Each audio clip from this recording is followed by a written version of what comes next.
What if chasing success costs you your happiness? Imagine a man running on a treadmill of ambition, his eyes tired, his soul empty. He's surrounded by the symbols of success, yet he feels nothing but a void.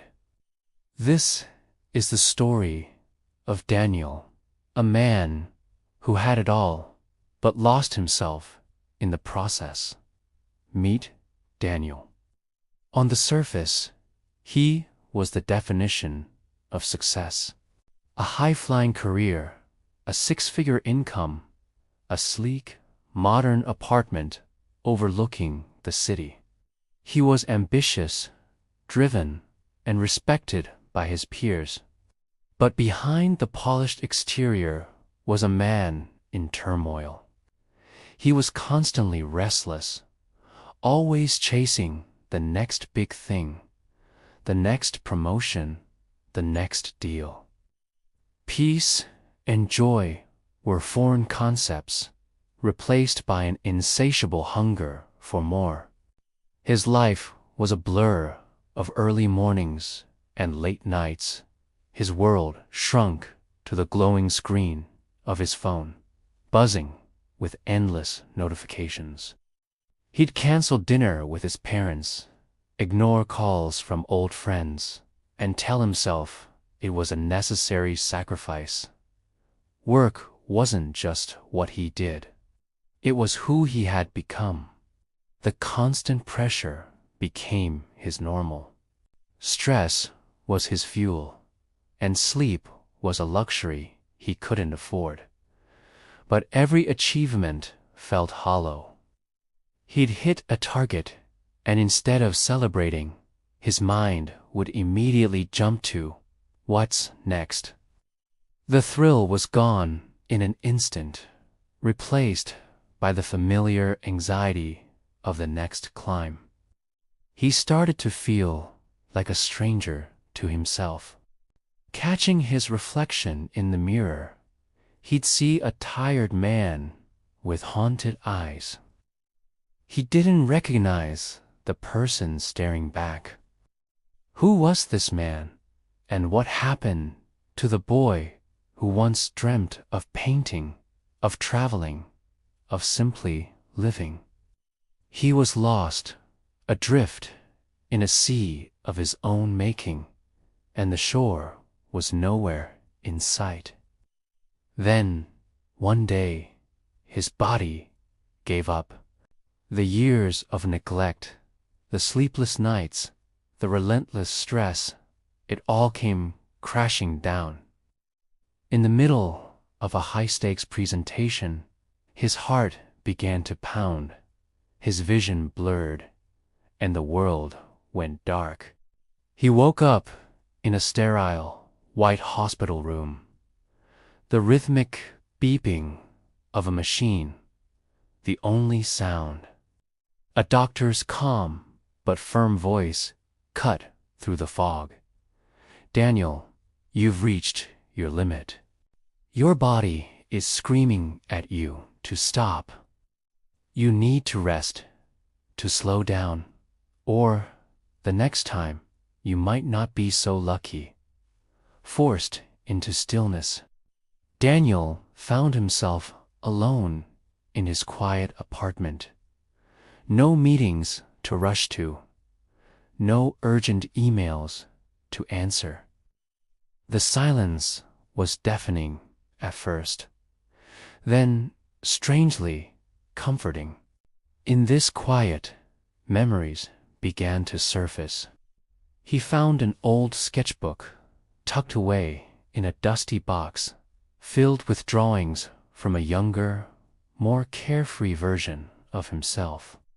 He remembered the joy he felt with a pencil in his hand, the passion he had for creating, for simply being, and a painful realization washed over him.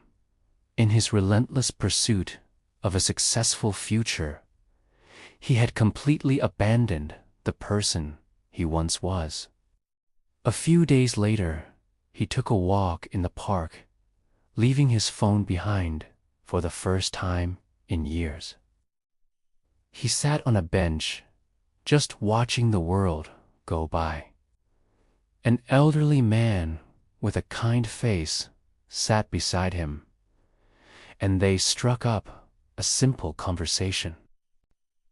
Daniel, surprisingly, found himself opening up about his journey, his emptiness. The old man listened patiently and then said something that would change Daniel's life forever.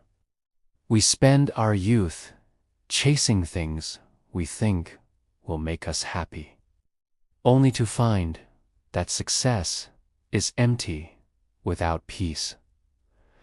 Those words echoed in his mind.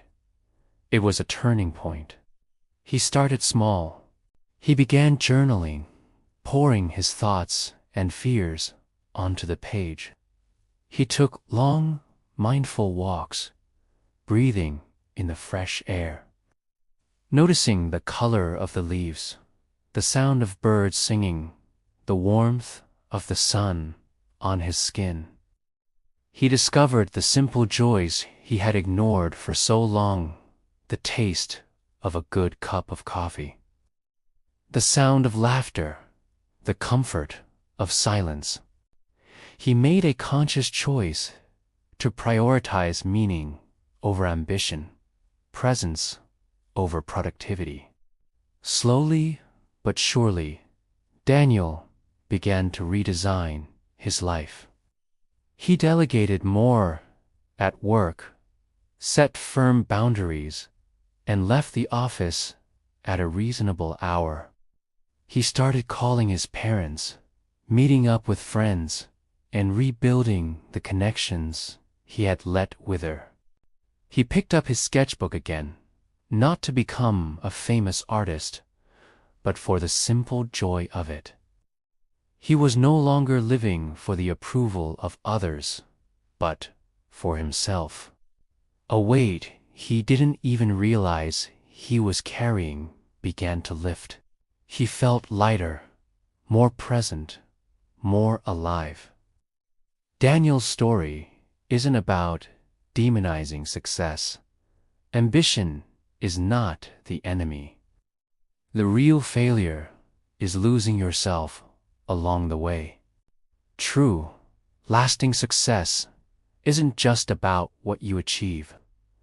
It's about who you become. It's found in the balance between striving and being, in the harmony of ambition and inner peace, in the courage to know and honor your true self. So, don't just chase success. Take the time to find yourself first. The rest will follow. Thank you for watching. If this story resonated with you, please like, share, and subscribe for more content that inspires a more meaningful life.